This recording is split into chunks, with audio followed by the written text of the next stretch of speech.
Salvador Dali faisait-il ça avec la clé quand il dormait? Ça a l'air bizarre. C'est une technique qu'il utilisait pour stimuler sa créativité.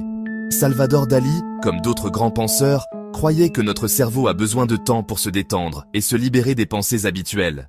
Il s'installait dans un fauteuil, tenait une clé et s'endormait légèrement.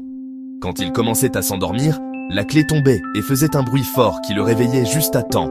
Ce moment, entre le sommeil et l'éveil, c'est ce qu'on appelle l'hypnagogie. Et Dali pensait que c'était un moment idéal pour avoir des idées créatives. Donc il ne dormait pas vraiment? Il faisait juste une petite pause pour que son cerveau trouve des idées? Exactement. C'est un peu comme une pause pour le cerveau, mais il y a une vraie science derrière tout ça. Quand on est entre l'éveil et le sommeil, notre cerveau est dans un état particulier où les connexions neuronales changent.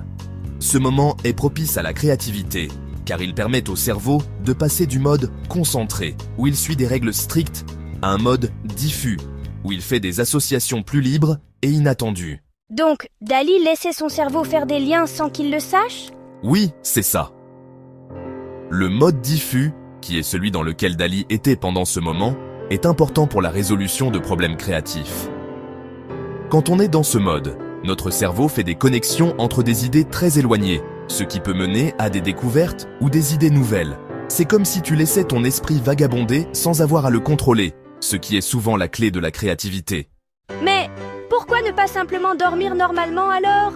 Parce que le sommeil profond, bien qu'il soit important pour la récupération et la consolidation de la mémoire, ne permet pas ces connexions créatives aussi facilement. En restant juste dans cet état entre l'éveil et le sommeil, on maximise les chances de faire ces associations inattendues sans être interrompu par des pensées conscientes. C'est un peu comme un terrain de jeu pour le cerveau, où il peut explorer des idées sans être limité par la logique.